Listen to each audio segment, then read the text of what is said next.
बिस्मिल्लाहिर्रहमानिर्रहीम। बिल्कुल इसमें कोई शक नहीं कि जो आपकी सलामती है, नेशनल सिक्योरिटी है, और जो जिस तरह टेररिज्म अगर आता है तो उससे बहुत नेगेटिवली इम्पैक्ट आता है इकोनॉमी पे, इन्वेस्टर कॉन्फिडेंस के ऊपर, और हर लिहाज से एक नॉर्मल लिविंग भी जो है वो मुतासर हो जाती है। तो इस चीज़ का इदराक है हुकूमत पाकिस्तान को, और यही जो है इसीलिए ये नेशनल सिक्योरिटी की कमेटी कंटिन्यूटी के साथ दूसरे दिन मिली, और इसका जो मकसद था वो यही था कि जितनी भी आर्म्ड फोर्सेस हैं और जो भी इससे रिलेटेड हैं इदारे, तो वो एक सिंगल पेज के ऊपर हों, और इंशाल्लाह ताला इसके ऊपर जो हुकूमती रद्दोअमल होगा वो बिल्कुल नो टॉलरेंस का होगा, और इस चीज को हम बिल्कुल जो है वो टेक केयर करेंगे। देखिए, इसमें जो दो चीजें मैं आपके सामने रखना चाहता हूं, एक तो ये बड़ा कॉम्प्लेक्स मैटर है, इसको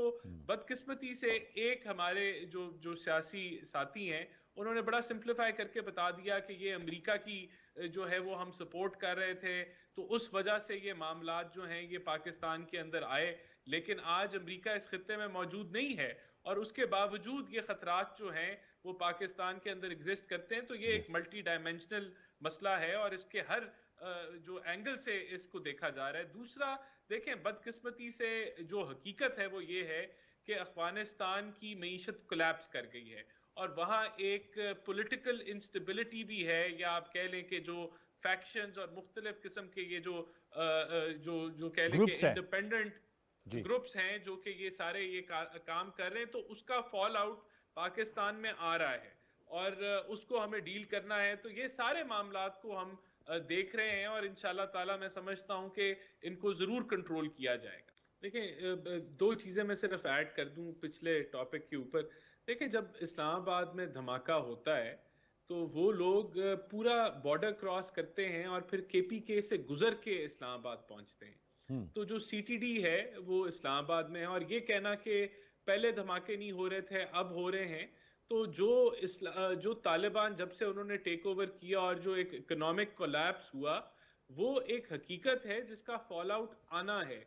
जितनी इंस्टेबिलिटी वहां होगी उतना हमें खदशात हैं कि वो चीज जो है वो स्पिल ओवर होके पाकिस्तान में आएगी। इसलिए हम चाहते हैं कि अफगानिस्तान में स्टेबिलिटी हो। दूसरा, मैं समझता हूं ये जब आप ऐसी बातें करते हैं या मिस इन्फॉर्मेशन अवाम को देते हैं, तो आप बेसिकली इस पॉइंट पे भी, इस दहशतगर्दी पे भी सियासत कर रहे हैं जो हमें नहीं करनी चाहिए। मैंने एक आपके आखिरी प्रोग्राम में बताया था कि सीटीडी पंजाब और सीटीडी केपीके में कितना वाज़ेह फर्क है, तनख्वाहों का, हेडक्वार्टर्स का, उनके ऊपर रिसोर्सेज लगाने का। वहां एक एसएसपी है, पंजाब में 4 हैं, डीआईजी लेवल के लोग काम कर रहे हैं। तो ये बहुत सारे मामलात हैं जो जो हमें जिनके ऊपर नजरसानी करने की जरूरत है।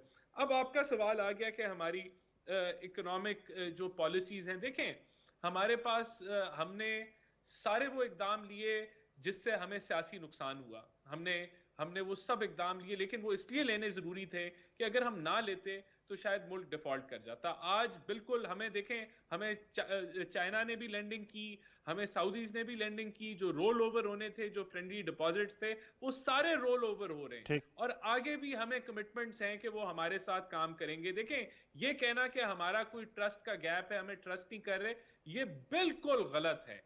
ट्रस्ट किसको नहीं कर रहे? जब आप आईएमएफ को खत लिखेंगे कि हमारे सूबे जो हैं इस मुआहदे में नहीं है, तब ट्रस्ट डेफिसिट बढ़ता है। जब आप उनसे वादा करते हैं कि आप कमिटमेंट कर लेते हैं, आप पैसे पकड़ लेते हैं आईएमएफ से, और फिर आप एमनेस्टी स्कीम दे देते हैं, आप पेट्रोल सस्ता कर देते हैं, तो तब ट्रस्ट डेफिसिट बढ़ता है। तो हमने तो वो सारे जो गैप जो पीटीआई ने क्रिएट किए, जो ट्रस्ट डेफिसिट दुनिया में क्रिएट किया, ये एक इकोनॉमी को मिसमैनेज करके, हमने तो बहाल किया आईएमएफ का मुआहदा। हमने तो सऊदीया से तल्लुकात क्यों बहाल कर किए। तातुल का शिकार है जो उनका 8वां और 9वां रिव्यू होना था राना साहब आईएमएफ का? देखिए, 8वां 9वां रिव्यू इंशाल्लाह ताला ये जनवरी में होगा।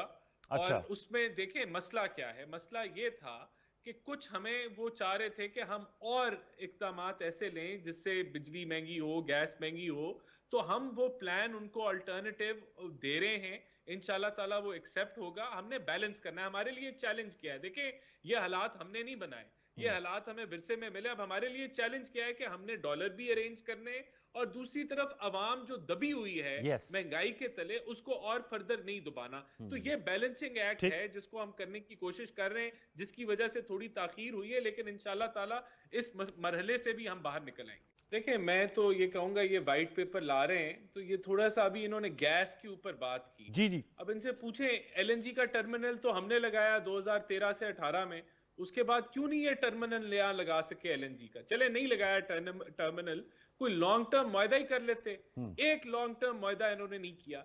इनको $4 फी MMBTU पे गैस मिल रही थी कोरोना के टाइम पे, जो हमने लॉन्ग टर्म मुआहदे किए थे उनको $4 पे फिक्स करने के लिए, इन्होंने नहीं फिक्स किया। $6 पे नहीं फिक्स किया। आज हम $30 की गैस जो है वो स्पॉट पे मंगा रहे हैं। तो बिल्कुल उस पे वाइट पेपर लिखें कि कितनी बड़ी नाअहली इन्होंने की। ये 6% ग्रोथ का कहते हैं, तो वो जो है वो मैडम शैला रजा ने बता दिया कि कितने इन्होंने कर्जे लिए। 31 अरब डॉलर रेमिटेंसेस आती थी, कह रहे थे, और कहते आटे की कीमत जो है कम थी और वो डबल हो गई अब। तो आटे की कीमत जो है, पंजाब सबसे बड़ा प्रोड्यूसर है आटे का, सबसे बड़ा वहां आटे की कीमत का तयन पंजाब करता है। तो वहां तो जो है वो इन्होंने आंखें बंद की हुई है होर्डिंग के खिलाफ। क्यों नहीं करते, एक्शन लेते? पंजाब ने डिटरमिन करनी है पाकिस्तान में आटे की कीमत, वहां टोटल कोलैप्स है, कुछ नहीं ये कर रही हुकूमत। उसके बाद इन्होंने कहा कि जो है वो नैब पे हमने अपने कानून बना लिए। 1100 अरब रुपए का कुछ कह रहे थे लालचंद साहब, देखें, रिलीफ ले लिया। ये इनको तो हमारा शुक्र अदा करना चाहिए कि अगर हमारा इंतकाम लेने का होता मूड, तो वही काले कानून जो नैब के थे, उनमें पूरी क्यादत को हम अंदर कर देते, एसेट बियॉन्ड मीन के केस बना के, और इन्वेस्टिगेशन के चक्कर में 8-8 महीने 2-2 साल अंदर कर देते, जो इन्होंने हमारे साथ किया। हमने वो रास्ता नहीं अपनाया, हमने उस बाप को बंद कर दिया, लेकिन उसके ऊपर भी ये सियासत कर रहे हैं। खुद इनके $250 मिलियन डॉलर की मनी लॉन्ड्रिंग जो इन्होंने एडजस्टमेंट दी, उसके एवज इन्होंने 650 के नाल लिए, वो ये भूल जाते हैं। 20 और इस तरह की कहानी है, मैं उसमें नहीं जाना चाहता। लेकिन व्हाइट पेपर बिल्कुल वेलकम करते हैं, हम निकालें, उसमें बताएं कि जो 1100 अरब 72 सालों के अंदर जो सर्कुलर डेट था पावर सेक्टर का, उसको इन्होंने 3.5 सालों में 2500 अरब किया। जो गैस सेक्टर में 0 सर्कुलर डेट था, उधर ये 1400 अरब छोड़ के गए। मुल्क को खोखला करके 6% की ग्रोथ दे दी इन्होंने, कर्जे ले लेके तबाही फेर दी इन्होंने। उस पर सस्टेनेबल नहीं।